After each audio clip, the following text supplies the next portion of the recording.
All right. Truly, the real you loves you because the real you is love. Good morning, everyone. Good afternoon. May I say good evening also if you're watching this in the evening time. Greetings. My name is Oliver Blue, and I am your temporary guide, your temporary coach, but I am your permanent brother. I'm your permanent self because I understand that we are one in the same. We share the same life, the same love. We share the same being, the same awareness, the same consciousness. We share the same breath. We share the same life. We share the same creator, and there's only God, and there is nothing else. So, if that be a fact, and it is a fact, it's a matter of fact, and I be your permanent self. I and you and me, we are one in the same. All right.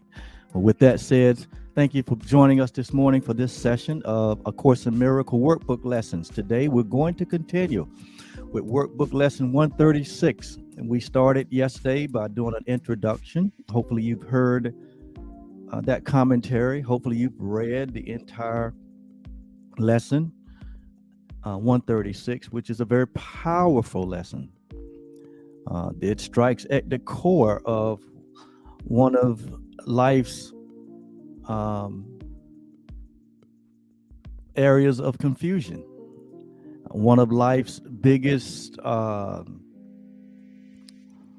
guess you might say, one of the biggest challenges that humanity faces, and that is what?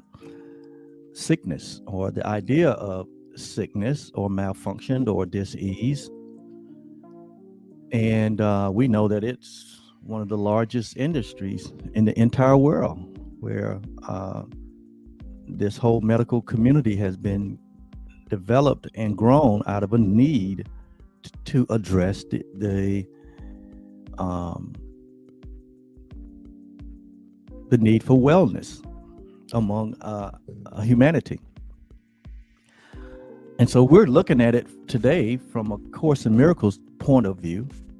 And before I go there, I'd like to acknowledge the fact that these workbook lessons are being sponsored by Truly Foundation. Yes, Truly Foundation is a nonprofit organization that was created and founded by my wife and myself for the sole purpose of what I'm doing here this morning, and that is what? Sharing advanced spirituality for the purpose of helping to wake humanity up, to expand humanity's consciousness to the truth that is true always, and to bring about such an awareness of our reality that we begin to what? Function as the light of the world, which is our purpose for being here. We begin to, through the practice of forgiveness, release all illusions that we have given credence to, where it concerns us, where it concerneth others,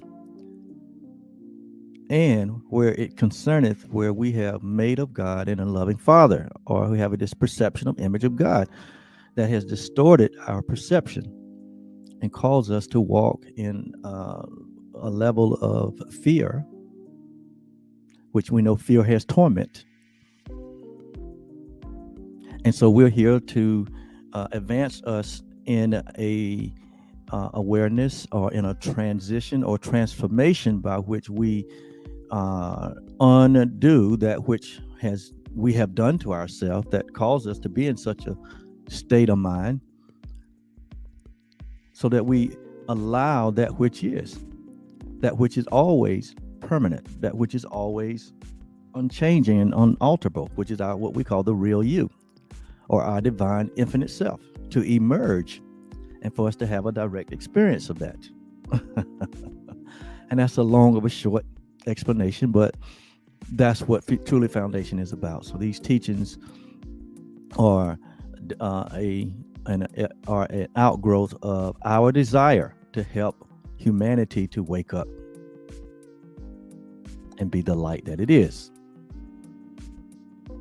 And so, as I mentioned earlier, we started with the introduction yesterday on this subject. Sickness is a defense against the truth. And we're in this kind of space here in the lessons where we're dealing with defenses, what we're dealing with the body and its purpose, its role and its function. We're dealing with the mind and its purpose and its function.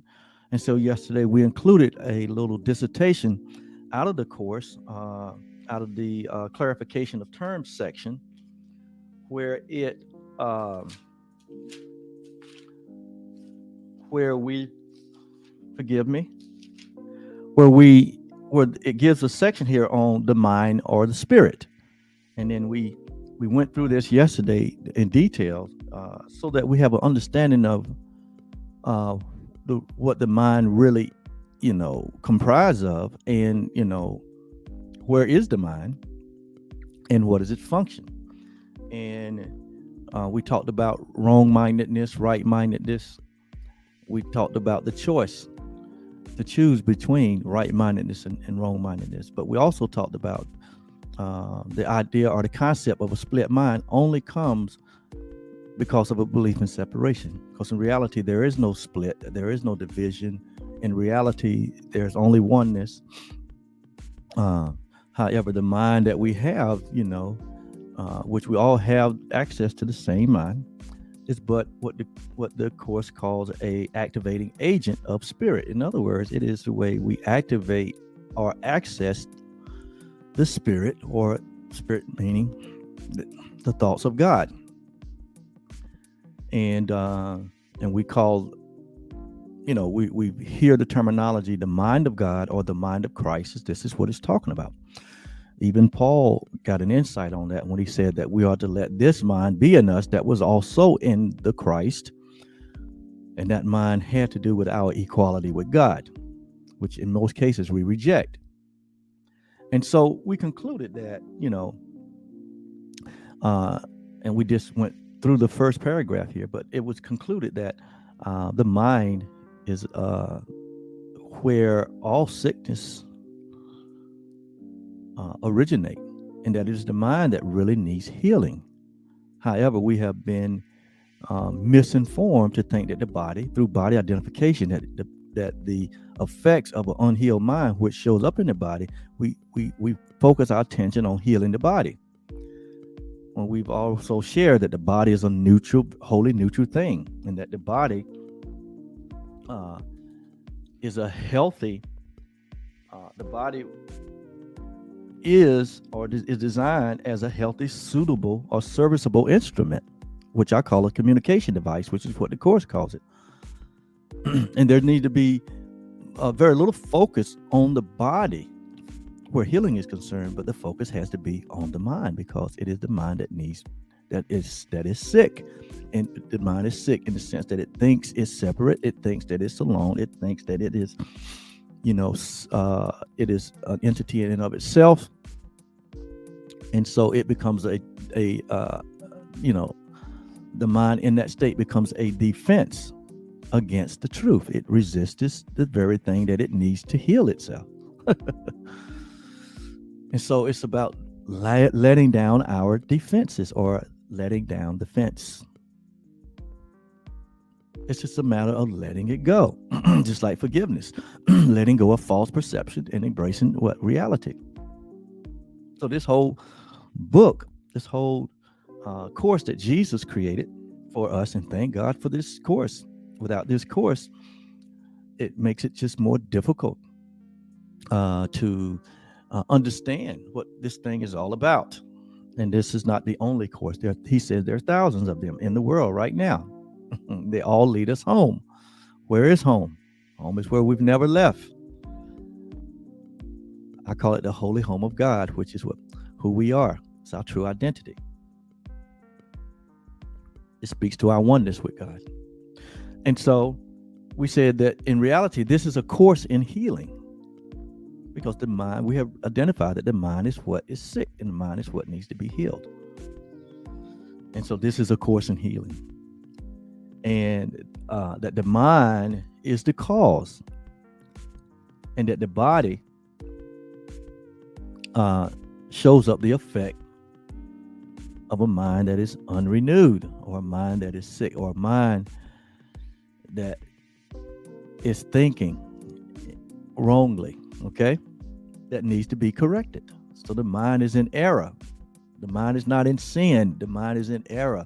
And errors can be what? Corrected.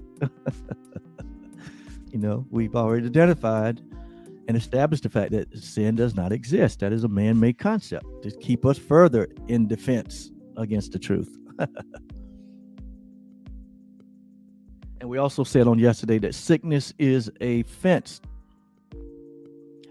or a defense, or a block to the awareness that love is always present. And what is the love that is always present? That is our true identity. We are love's presence.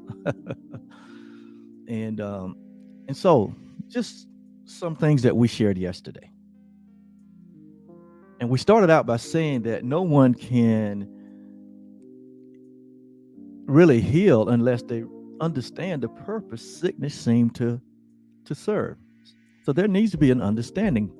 In the book of Proverbs, the writer says what? In all you're getting, get what? Understanding. Get understanding. Why? Because it is through understanding. It says that even the world was formed. It is through understanding. It is through understanding that we're able to create. It is through misunderstanding that we get to create wrongly, but it is through understanding we get to create correctly. So it says that it is through the understanding, the purpose of sickness, that we have the portal for healing. It says, for then we understand as well that its purpose has no meaning. We need to come to a conclusion that sickness has really no benefit or no meaning to us. It serves no good purpose. It says being without a cause. So sickness has no cause, and without a meaningful intent of any kind. It has no call or meaningful intent. So to embrace sickness, to have a belief system that includes, sickness is regular, sickness is to be accepted, sickness is to be, it's just part of life. Sickness is, inevitable. Well, to hold those ideas is to build a fence up to keep the truth away. Here it says that sickness holds no purpose. It has no cause. It says it is without meaning. And it says, in reality, it cannot be at all. In reality, sickness doesn't exist. In reality, it doesn't exist. In heaven, it doesn't exist. In your true state, it does not exist. It only exists in a belief in dreams and worlds of separation. It says, when this is seen, when we see this, when we understand this, when we hold on to understanding, has to do with standing under another's point of view. So the point of view that we're coming from here is God's point of view, or reality's point of view. So when we stand under God's point of view and see things for what they are and see reality for what it is, that's what understanding is. So we're standing under God's perception of God's point of view. So it says here, when we see this, or when we understand this, or when we have God's point of view about this whole subject of sickness and its origin and what is really going on here, it says that healing is automatic. It says that healing is automatic.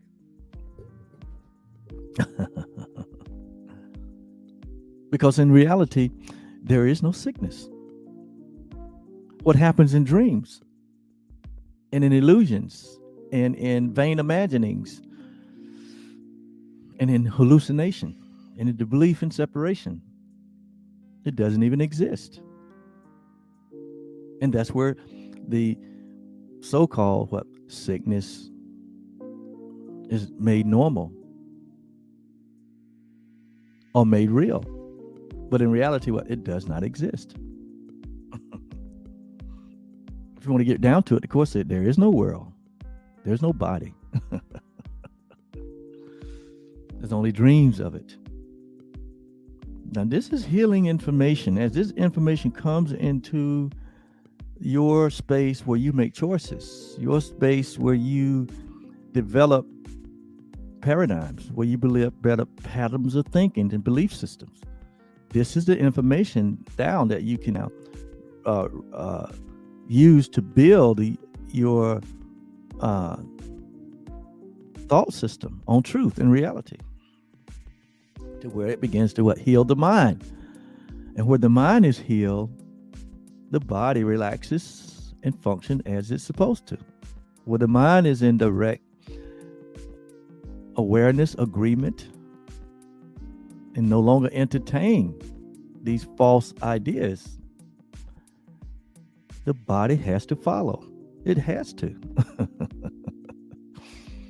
But we have made such a big deal about being sick. I mean, we live in a society where people use sickness in order to support themselves. I know some people that say, "Hey, look, I got to get that disability." And so to get that disability, they have to deny their ability to walk in health in order to get a check. This is prevalent in our society. Where people actually they honor sickness. They see it as a way to support themselves. Now, I know this sounds madness, but it's true. It sounds madness, but it's true. Some people use, we do some weird things with the body, to where we'll use sickness and dysfunction and disability, to shrink our responsibility to be the light of the world. It's almost like we're afraid of health. We're afraid of wealth. We're afraid of prospering. We're afraid of ourselves. And see, that's what a sick mind will bring to a conclusion, and say that we'll be better off if we just become disabled. And I'm not making fun of people that are having physical challenges. That is not what I'm doing. What I'm doing here is I am offering up information, light, revelation that leads to your happiness, that leads to my happiness. I'm well aware of the conditioning that we all have been conditioned with. I'm well aware of the culture that have been introduced to us, that have been forced to us, that's force fed to us every day through television and other media means, where it promotes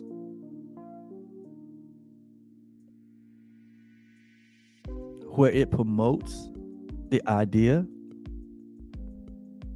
that sickness is normal, and that we just but there's a pill for this, there's a pill for that, there's a therapy for this and a therapy for that, and they're only addressing the effects.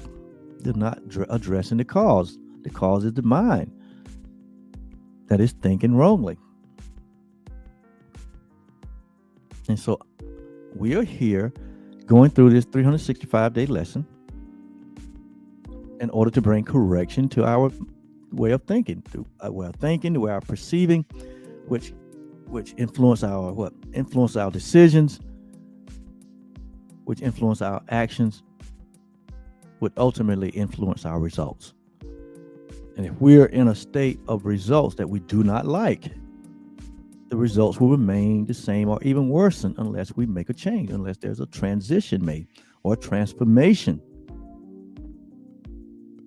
It will remain the same. And we are here because we know that there is a better way. I'm here. Truly Foundation is here because we know that there is a better way. Jesus even said it in his own way. He said, I am that way, I am that truth, and I am that life. Notice he said, he wasn't talking about him personally. He was talking about the I am. Well, what is the I am? The I am is our true self. When we embrace the reality of our true self, when we come into the knowledge of the truth, we can have the direct experience of the inheritance that is intrinsic in all of us, which is joy and peace and love and health and well-being and abundance and happiness and purposefulness. We can have that experience in a holy instant and maintain it. But we have to be willing to allow this truth to come into our minds that believe that they are what? They are split.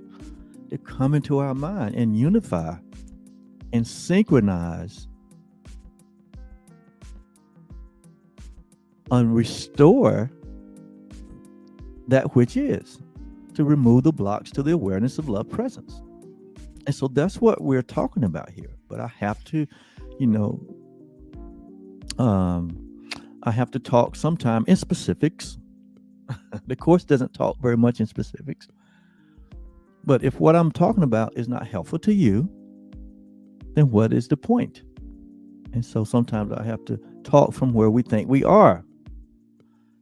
And a lot of humanity is in a place of what we call disablement or sickness or dis-ease. And you want to know your way out of it. You're tired of all the doctor's visits. You're tired of all of the pain and suffering. You're tired of all of the magical ways that the world has told us this is the way to heal, and it's not working. So like we just get caught up in this system and it becomes our lifestyle, and the body gets weaker and weaker. And we get more frustrated and more frustrated, as though life has no value, as though how did I end up like this? What kind of God would create a world like this? And these are the kind of thoughts that develop out of that. So we're here to offer what we know to be the truth. It says sickness is a defense against the truth. So we have to remove the fences to allow the truth to come in, which is where true healing is. True healing comes in the form of the thoughts of God, that it may heal the mind that is sick. This is real talk. This is love talk.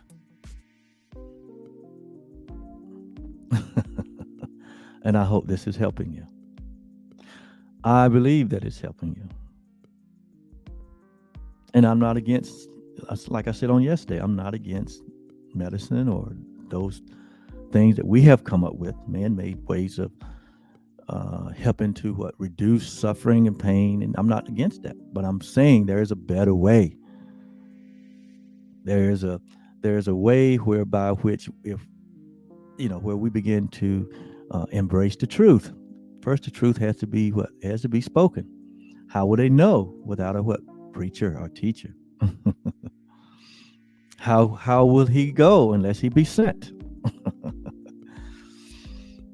And so, Truly Foundation have been sent to you, those who are listening, to bring the good news of the reality of who you are, which includes a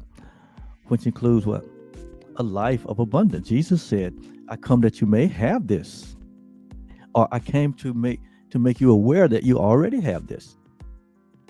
I came that you may have life and have it more abundantly. So what does abundant life look like?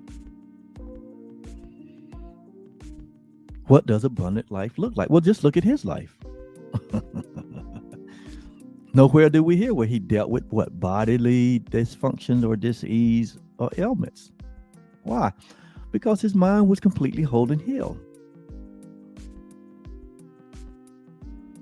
That's the way it happens. And that's the way it will happen for any human being.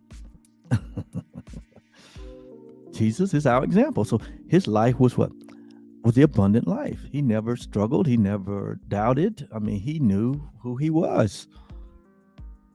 He was like the lily of the fields. He was like, he was like the animals. He didn't worry about where his provision was coming from. He didn't worry about anything. He knew his Father and him was one, and that all was what? All was taken care of. So his complete trust was in the Father or the Creator. He didn't have any, he had no trust in the religious system, the political system, the cultural. He put no credence in that. And all the people that came to him with problems out of those communities. Most of the people that came to him that was lame and blind and sick and oppressed and was depressed, most of them came out of the religious community. These were Jews. These were people that were following all the laws. But they wasn't experiencing life abundantly. Even some of the political figures of his time came to him, wanting understanding. People came out of the arts and out of the different business communities to him. They wanted to understand about money and about, life and health and their children and eternal life. And he had an answer for them all. He was the example. And he lived in the same environment as they did. Yet what? Yet without any belief in the illusions that they believed in. And that's why he was the light of the world. And I said earlier that there's many thousands, multiple millions that are on this planet right now that are walking in this reality, walking in a renewed, transformed mind. And their mind is full of peace and joy and happiness, creativity, fulfillment, purpose. Their bodies is providing them with a healthy, serviceable, is serving them as a healthy, serviceable instrument that they only use to communicate their purpose in the world, and that is to be the light of the world.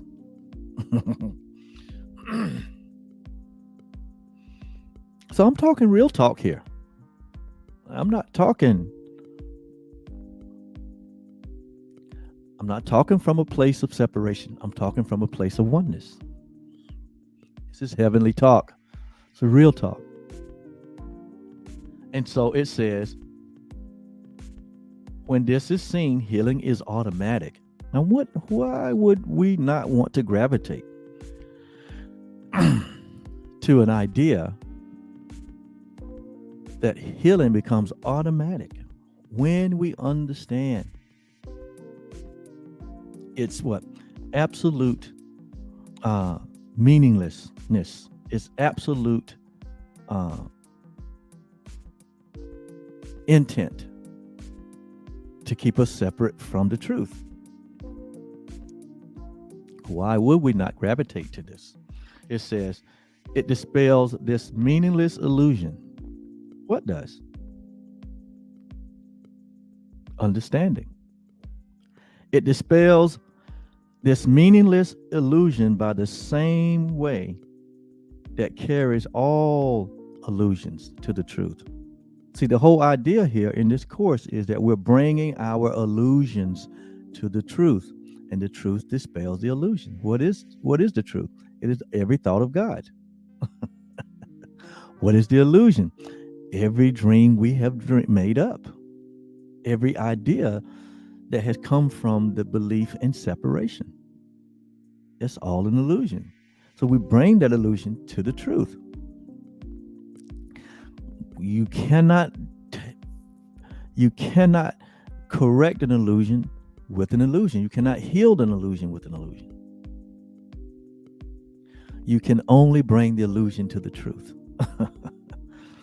and lay it at the feet of truth so that it may be dispelled.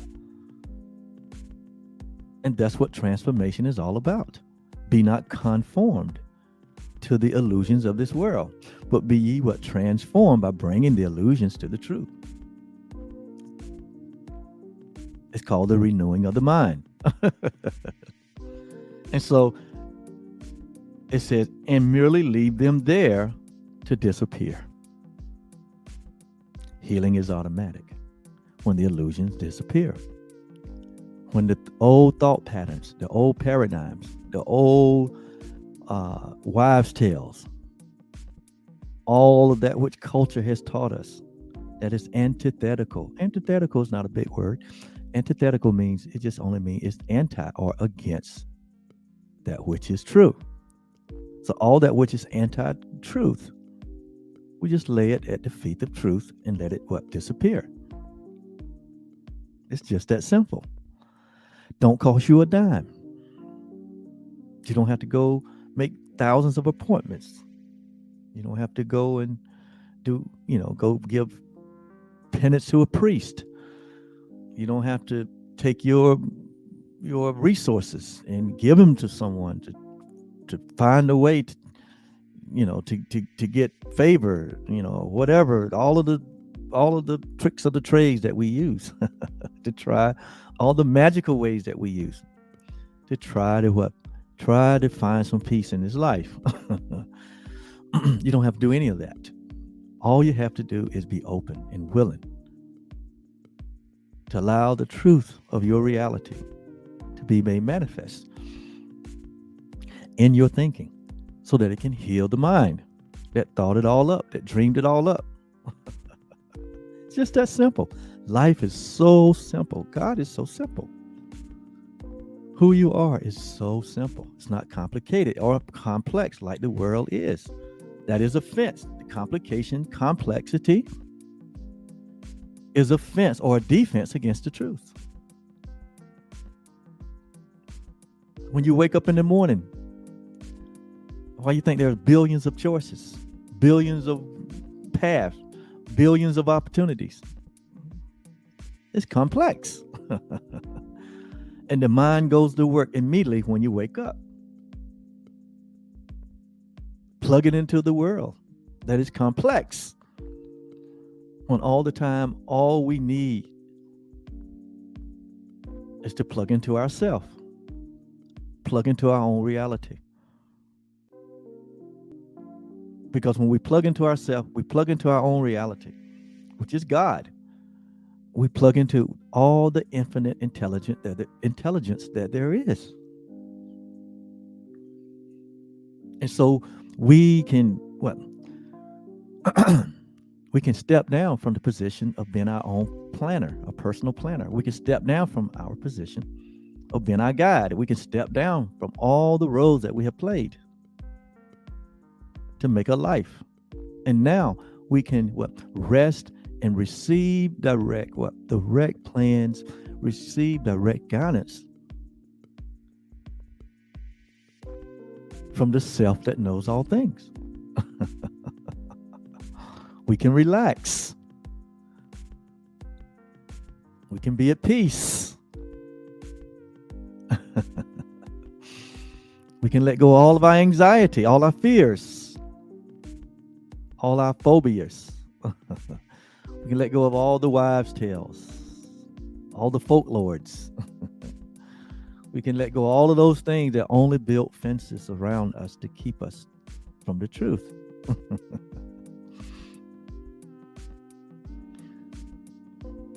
So I'm just going to bring out a few major points here. It's just a lot here in this 136. And I encourage you to read Workbook Lesson 136 for yourself.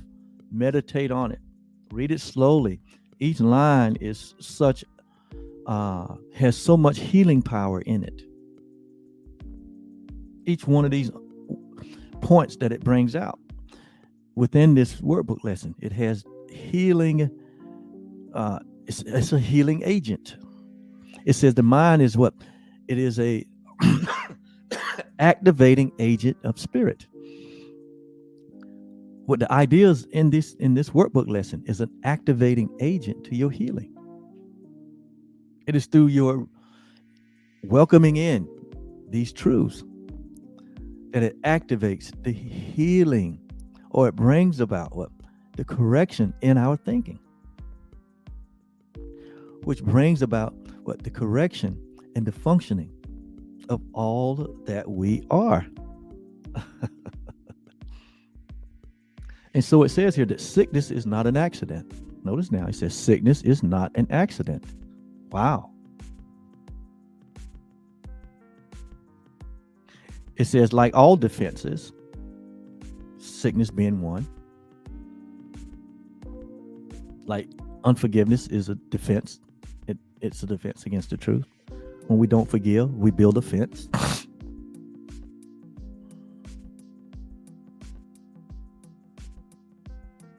It says sickness, like all other defenses, is not an accident, but it is an insane device. Notice now, it's an insane device for self-deception. When we believe in body identification, it is self-deception. When we believe that we're a body, it's self-deception. It is an insane idea of self-deception. And so sickness is not an accident. It doesn't just like happen out of nowhere. No, it's the result, or it's the effect of what? Incorrect thinking, or wrong thinking, or what? Wrong mindfulness. So it's not an accident. It's an effect of a cause. It says, and like all the rest of the defenses that we use to build a fence around us and to cage us in from the truth, it says, like all other fences, its purpose is to hide reality. Its purpose is to attack reality. Sickness purpose is to change what reality is. The purpose of sickness as a defense is to render reality inept or weak. Sickness as a defense is designed to distort reality, to twist reality, or to reduce it to a little pile of unassembled parts.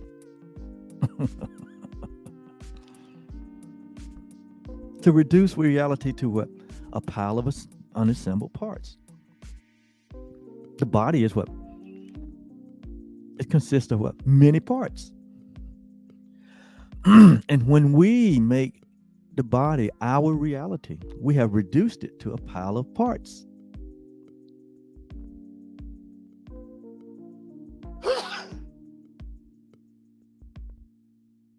Excuse me.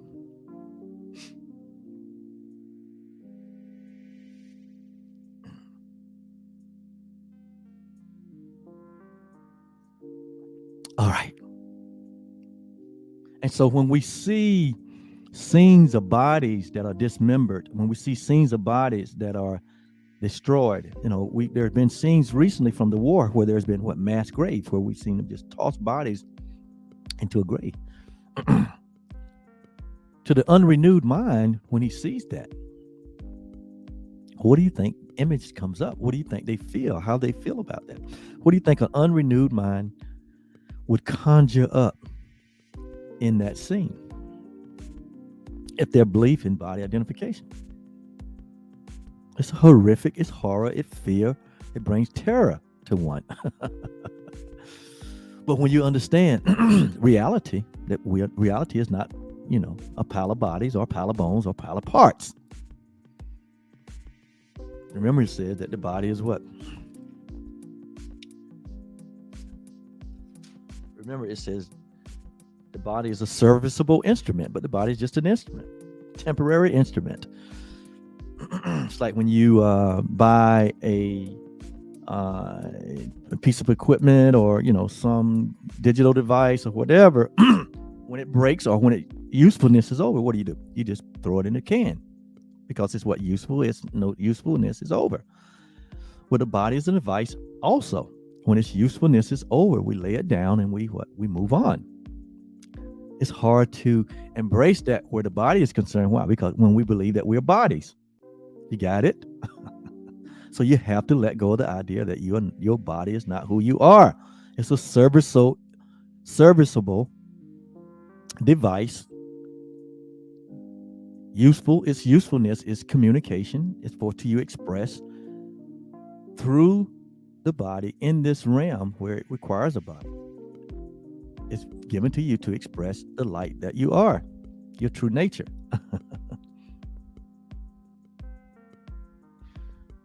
It says, the aim of all defenses, the aim that for everything that is anti-reality, we call them defenses or blocks. When we build these blocks, when we build these fortresses around our lives, around our countries, around our homes, we build these defenses. We are building a fortress, and what we are doing is that we are separating ourselves from the truth. And we boxing ourselves into an illusion. And then we can't find our way out. And we cry out, "Oh God, help." And God said, just let down the fence. Or like he used to tell those that came to him that were sick or oppressed or whatever. He said, well, take up your fence, or take up your bed, or take up your fence, or let down your fence. He said, take up your bed and walk. So that solution is still for today. As complicated or complex as life has seemed to be, the answer is still the same. Let go of your illusions and walk. Let go of your unbelief and walk. Let go of your belief in body identification and walk, and still walk. That is what is oppressing us. And it's not the physical body that's oppressing us. It is the belief system, our thought system, that gives us wrong perception. That is what is oppressing. That's what needs to be healed. And all that is within a mind that believes that it is split and separate from its creator. I just gave you the formula to the abundant life. It's just that simple. If we learn that, we can close this book and go home. We can. In this instant. Right now. So right now, we just embrace the fact. We embrace the fact, and it's a matter of fact, that we remain as God created us, as whole, holy, as complete, perfect, as eternal, divine. We embrace the reality of our unaltered, unchangeable self. We embrace the reality that we share the one self that God is. Our mind is intact. Our mind is one with God. We embrace only the thoughts of God only. We let go of all illusions about ourselves and about others. And we just have that direct experience right now of the abundance life. Life more abundant. And we fulfill our purpose of being the light of the world through the function of what? Forgiveness. In that we forgive, or we give up the false for the real. We give up every idea of separation. We recognize that is what needs to be healed, our belief in it. And so in this holy instant moment, we allow the truth of who we are. We allow the truth of our oneness with our Father to have its healing, whole, rejuvenating power to be fully at work without any hindrance, without any defenses. We have let down all our fences. And we receive the glory that we are. We let the mind that was in Christ be in us. Where we think that we are taking nothing away from reality by saying that we're one with it, that we have equality with it. We are the holy home of God, and we remain as God created us. This journey that we're on, this is a journey without a distance. Why? Because we have never left home. We only dreamed of leaving. That is an impossibility. And so, Jesus, you showed us the way. You was the example. You are our equal. You are our brother. We don't see you any different or separate or apart from us. In fact, you said, where you are, there we are also. You also said that, as you are, so are we in this world. And how are you? So this is the truth that is true always. This is the truth that we embrace in this holy instant, this holy moment right now. And so our healing is instant.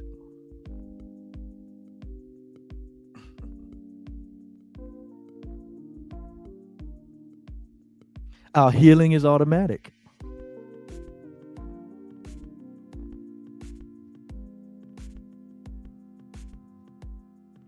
And we are happy and grateful.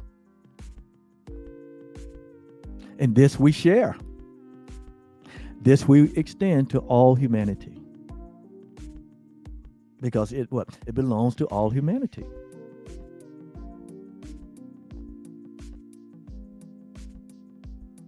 And so it is. Just that simple. Doesn't require anything else. Doesn't require anything else. You don't need anyone else to enter into this, your reality.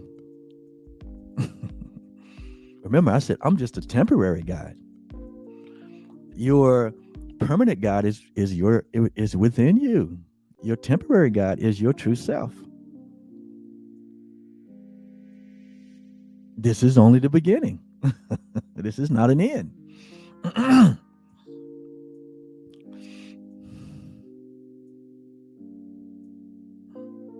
I say namaste. And so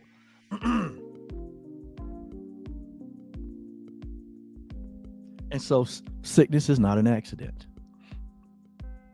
but it is the effect of building a defense, which is an insane device for self-deception. That's purpose is to hide your reality, to attack it, to change it, to render it inept, to distort it, to twist it, to reduce it to a little pile of parts.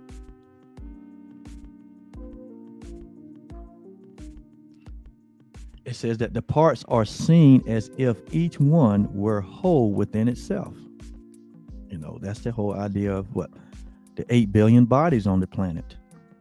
Each body seems to be an individuated self, whole within itself.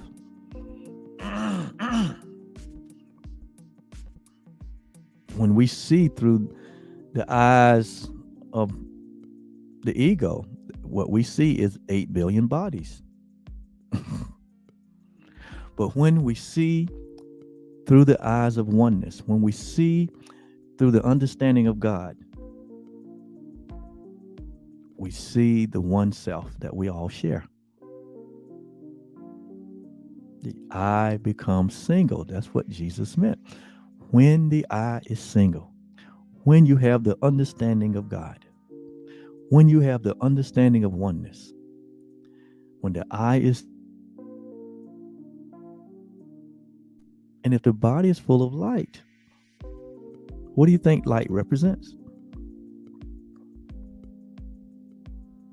Wholeness, well-being, a healthy, serviceable device.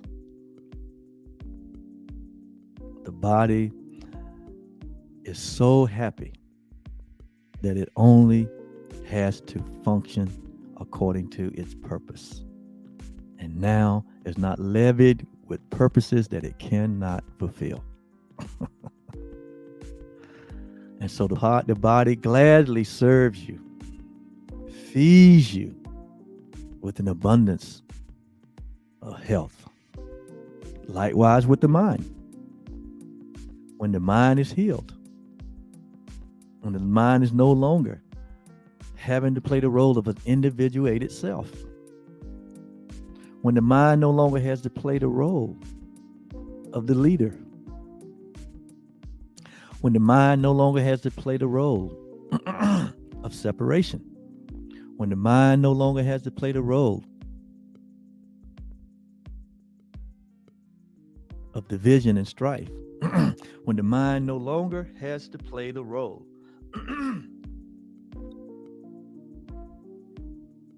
of attack thoughts, holding attack thoughts, when the mind no longer have to play the role of being the judge, the jury, and the executioner, when the mind no longer has to play the role of judgment, when the mind no longer has to play the role of your personal planner, as being the planner of your life, planning against uncertainties that might come.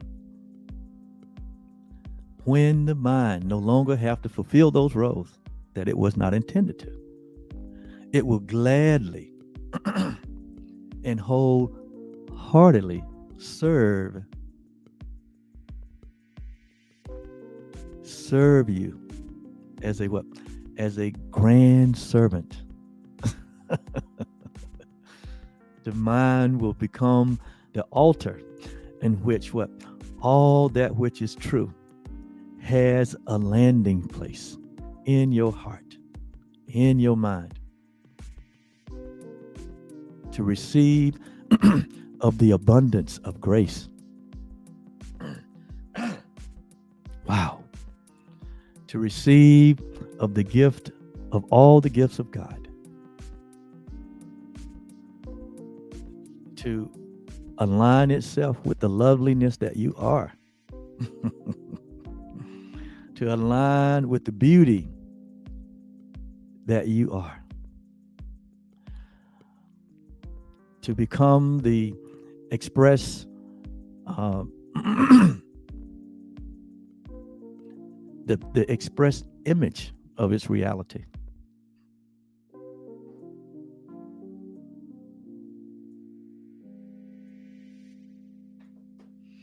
Forgive me. The mind will be the friend that it's always wanted to be. No longer housing fear, no longer housing anxiety, no longer being sick, no longer attacking the body.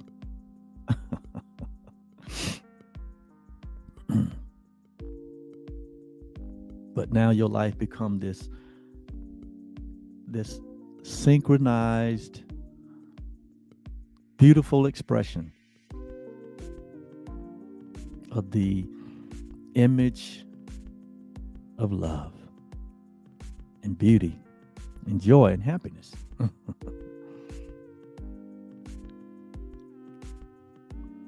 And God makes the final step to where you come to know yourself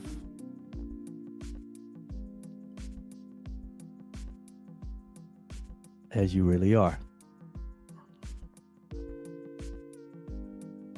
This is what it's all about. The world will make you think it's about something else, but this is what it's all about. You see the results the world is getting. And most of us are what? We are tired of that. But God even uses that illusion to bring us to the truth. And so all things are useful. And so we bless all things, because all things are of God. And we live and we move and we have our being in this reality. Glory to God, right? And glory to you, because God gets no glory in and of himself, with the exclusion of you. God only gets glory with the inclusion of you. Because it proves that what good and perfect and acceptable will of God. And what is that? That God is, and there is nothing else. There's only love. And you are part of that. You are a part of the love that is. You are the light of the world. And then it goes on to say that defenses are not unintentional, but they are intentional. Nor are they made without awareness, that we're aware of what we're doing. But then we seem to forget what we did by building defenses. It says, who but yourself evaluates a threat, decides escape is necessary, and set up a series of fences or defenses to reduce the threat that has been judged as real. We make the threat real. So we create the threat, evaluate it, create it, set up a system of defenses to reduce the threat, and we make it real. That's what we do. And then we say, well, we say that. So we say that that wasn't intentional. I didn't do that. But in reality, we did. We're the only one that can build fences or defenses. And we're the only one that can tear them down. We can only one that can let them go. We're the only one that can undo them, because we created them. And these fences, again, are designed to what? Keep you from the truth. It says, all this cannot be done unconsciously. We do it consciously. But afterwards, our plans require that we must forget what we did. It's called forgetfulness. Like we forgot our true self. The belief in separation is no more than forgetting who we are. And we did that. And we don't know that we did it. Or we say we don't know that we did it. Well, I'm here to tell you. According to the Course, according to Jesus, that we did it to ourselves. We forgot who we were. So we build a fence. Adam and Eve forgot who they were in the garden. So they built the fence. They covered themselves with what? Fig leaf. They saw themselves naked. They saw themselves what? Totally different than what it was created. They forgot who they were. God came to the garden and said, Adam, where are you? He said, I was afraid. See, he forgot who he was. And the forgetting came as a result of what? Taking our focus from reality to an illusion. And then we're born into a world that is designed to keep us focused on the illusion and not on our reality. And so we get so taken away by the illusion of this world that we totally forget who we are. And we become prodigal. And all of us get to a point where we say, what? There must be a better way. I'll go back to my father. Or what? I will remember who I am. I'll remember who I am. And that solves the problem. And it does. A shift in perception. That is the Course in Miracles. That's what the miracle is. Just a change in mind, a change of heart. That's all it takes.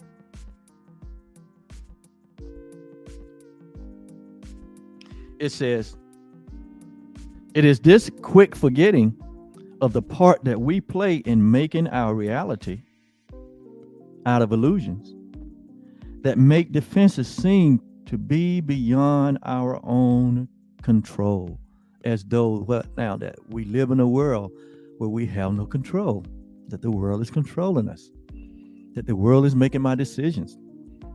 I have no choice. All this comes from forgetting reality.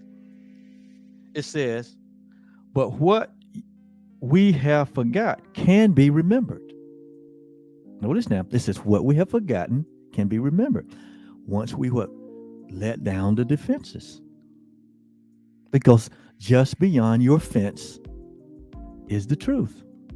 Just beyond your unbelief is the truth. Just beyond your belief in separation is the belief in oneness. Just beyond all of the insane ideas that we have embraced are sane ideas that remain present.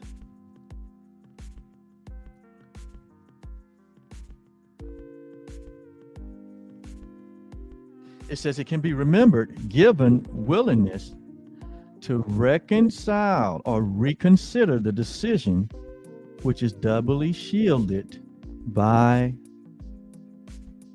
oblivion. It's doubly shielded by the illusion. Doubly shielded. So we double defenses. We double shield the truth from our awareness through defenses.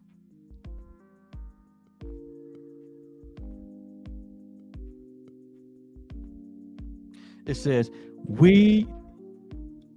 our not remembering is but the sign that this decision still remains in force as far as our desires are concerned, that there's a decision that has not been made to remember.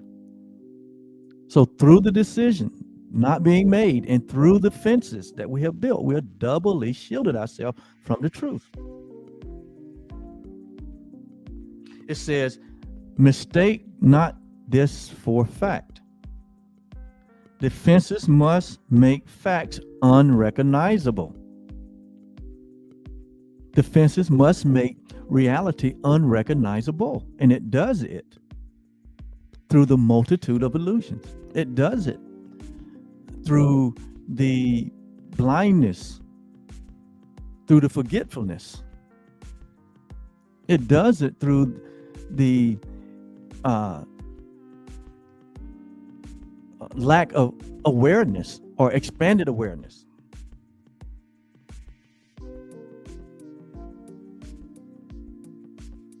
It said this is the aim of defenses, and this is what they do. So sickness is what a defense against the truth. And we're not talking here about the sickness of the body. We're talking about the sickness of the mind. Because remember, the body is neutral. And so we set up defenses against our true identity, which is the truth. We set up defenses against our natural inheritance. What is our natural inheritance? Peace is our natural inheritance. Joy, happiness, fulfillment, contentment, well-being, sharing, giving, loving, full expression. All these is our natural inheritance. It says, but we set up defenses against them. And ultimately, what we're setting up of defense is against the truth, against our reality.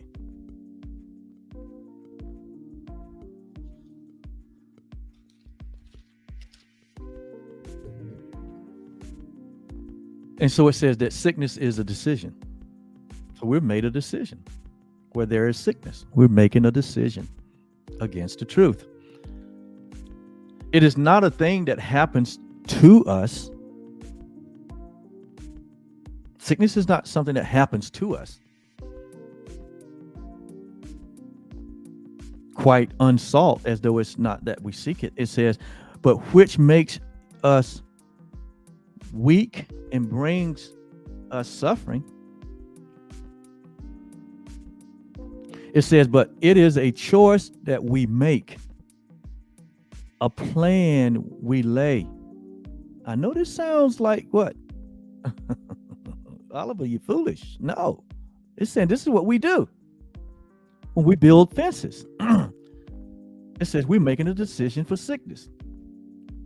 And it's a choice that we make. It's a plan that we lay for what an instant truth arises. For when for an instant truth arises in our own deluded minds.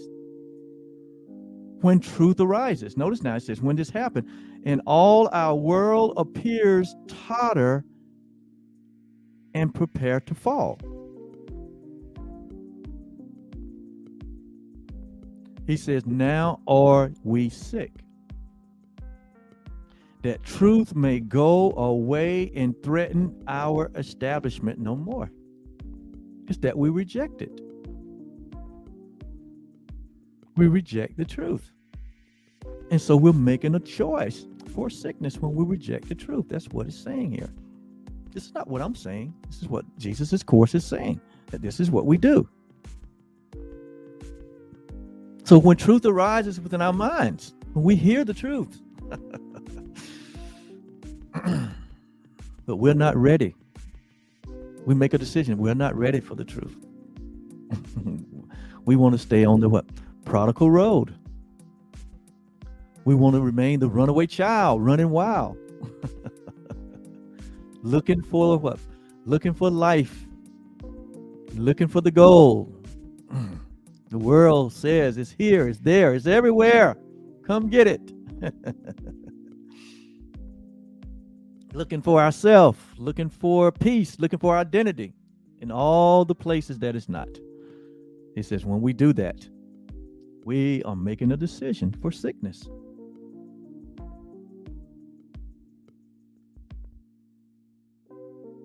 And so it says the truth seems to go away and never to threaten us, our establishment anymore. It's like we reject the truth or we ignore it. It says, how do you think that sickness could succeed in shielding us from the truth? How do you think that sickness can actually succeed, offenses can succeed from shielding us from the truth? Because it proves, and this is why we think it can happen. He said, because it proves that the body is not separate from you. So if the body gets sick, if the body gets physically sick or malfunctions, then to you, it proves that the body and you are the same. That's the insane thought that we hold. And say that what? We have successfully withheld truth from us. It says that, it says, because it proves the body is not separate from you, and so you must be separate from the truth. So it's almost like we're trying to prove our separation from reality in this body by taking on body identification. It says we suffer pain because the body does. It says, and in this pain that we suffer, are we made one with it? So we become one with the pain that seemingly is in the body. And so we totally identify our identification with this body and the pain and the anguish. And thinking that all of this is happening in the body, when in fact it's all happening in our minds. It says, we suffer pain because the body does. And in this pain are we made one with it. So what do we conclude in that? We conclude that our true identity is preserved as a body. And the strange and haunting thought that we might be something beyond this little pile of dust is silenced and is still. We reject our divine self. We make a choice. We make a decision to reject our divine self, our eternal self, our God self. We reject that to hold on to the illusion of body identity. That is what the defense is. That is what defense is. And it says that what? To hold on to something that is little more than a pile of dust, silenced and still. Talking about the body. For see, this dust can make you suffer. It can twist your limbs and stop your heart and command you to die and cease to be. And that is the thought we hold, the insane we thought, the mortal thought we hold that frightens us out of our wits. Only because we have what? We have decided to reject the truth. Now, as I say all this, the truth remains the same. Reality remains the same. And even you and your reality remains unchanged. This is the dream that you're having. And it's a nightmare. And death becomes the major what? Fear that we look upon. That's why it's such a great fear of death. Because we're dreaming of a body identification. And we have built a defense against the truth. We have done it. But the good news is what? We can undo it in a holy instant. Like they say, in a New York minute or a New York second. How do you think that sickness can succeed? And this is how we believe that it succeeds. It says, this is the body stronger than the truth. We make the body what? Stronger than reality, which acts that you live but cannot overcome your choice to die. And so the body is more powerful than everlasting life. Heaven more frail than hell, and God's design for salvation of his creation opposed by the decision stronger than God's own will. It's almost like another will is being done. It says, for his son is dust, and the Father is incomplete. In other words, we have made of God a lie. And the chaos sits in triumph on reality's throne. It says, such is our planning for our own defense. This is what the mind does when its belief is split. Such is our own planning. Such is our own hopelessness. Such is our own movie that we're making. And all the while, reality has not flinched. Love has not blinked. God has not changed. And neither have us. We're only having what? Only having a nightmare of a dream that we want to get out of, that we want to wake up from. And so it said, such is your planning for your own your own defense. And you believe that heaven quails before such mad attacks as these. And heaven does not. God's not offended by our dreaming of separation. We would say that he is. We would think that he is, but God's not offended by our madness. Neither is our real self offended by it. Why? Because it knows it's only an illusion, and it will eventually disappear. What God is only concerned He has no concern.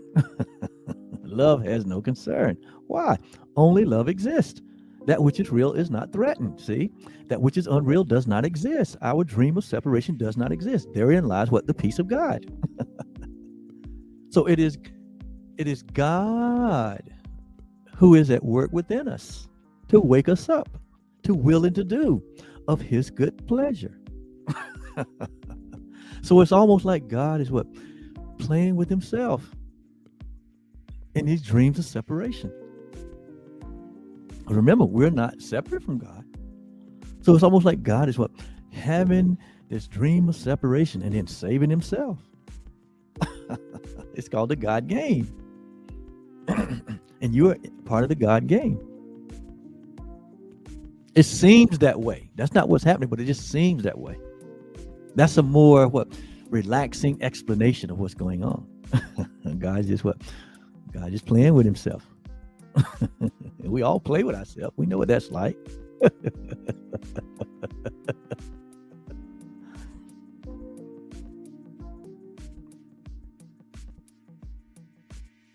It says, so with God made blind by our illusions, truth turns into lies, and all the universe made slave to laws which our defenses would impose on it.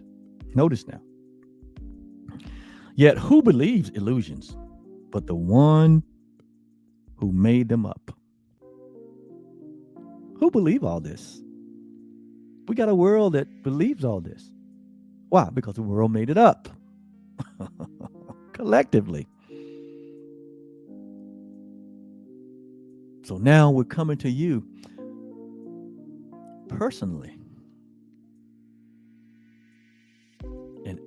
and calling you out of what? Out of the dream.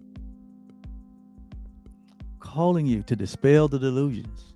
Calling you to bring all your illusions to the truth and lay them at the feet of truth so that they may disappear. So who believes illusions but the one who made them up? Who else can see them and react to them as if they were the truth but the one who made them up? It says, God knows not of your plans to change his will. See? God knows nothing at all about this. When you are laying in your bed at night and you are dreaming, when you're having nightmares, your true self knows nothing about that. You're falling asleep. Your real self knows nothing about that. So it doesn't, and we wake up sometime and, we believing that the dream is true. Well, that means that what? You're making an illusion out of it. You're making an idol out of a dream, something that is not real. But when you wake up, you say, oh, it's just a dream, and you go on about your business, right? Well, God is the same way. He's not moved one iota about our belief in separation. So he has no knowledge that we can change his will. It says, the universe remains unheeding. In other words, the universe don't even heed to our plans. Our foolish plan. It says the universe remains unheeding of the law by which we thought to govern it. The universe doesn't operate by the laws we make. The universe operates by the law that it is. Even the universe doesn't even take heed. It says, and heaven has not bowed to hell, nor life to death. You can but choose to think you die. You can but choose to think that you die or that other people die. But no one dies. There is no death. When the body has completed its usefulness and it's laid down to rest, that is not death. That is what? That is a usable device, a serviceable device that has what? It's used its service, and it's done. It's done its job. You lay it down. That's not death. But we call it death because we believe that we're the body. And so we go to funerals. And you know what we do.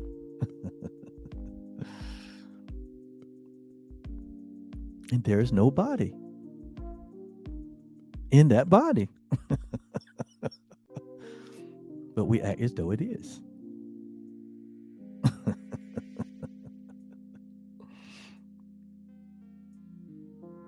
It says, we can but choose to think that we die or suffer sickness or distort the truth in any way. We can think this. This is what a separated mind does. It thinks this. It says, what is created is apart from all of this. What God created remains as it is, apart from all these illusions. Illusions have not touched heaven. Illusion has not changed or altered your reality. This is all separate and apart from reality. And so, defenses are plans to defeat what cannot be attacked, what it cannot be threatened. That is your reality. Defenses are plans to defeat what cannot be attacked. What is unalterable cannot change. What cannot be threatened is real. What is unalterable, what is changeless, cannot be changed. And what is wholly sinless cannot sin. And what is that? That is the simple truth of your reality. That you can't be threatened, you can't be attacked, you can't be defeated, you can't be altered, you can't be changed, and you are wholly sinless. And you cannot sin.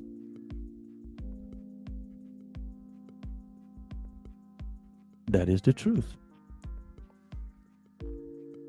It says it here, that's the simple truth. That's not complicated at all.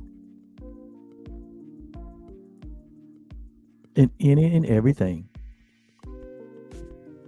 that opposes your simple truth is an illusion. And it can have no effect unless you believe in it. And so today, we withdraw our endorsement of every illusion that we have ever given credence to. And we turn it to the truth that is true always. That we remain as God created us. And that we share the same life that God is. There is no separation. There's only the one. And you are that one. I'm going to stop right there. And we're going to have to, what? We're going to have to finish this subject on tomorrow.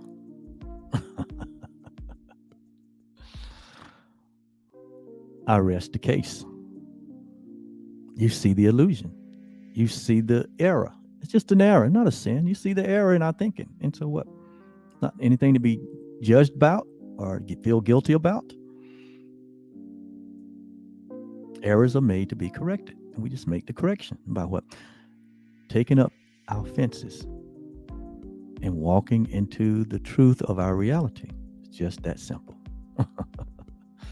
No more needs to be said. Thank you so much for being here. It gives me great pleasure to be your brother, to be your self. Have a great day.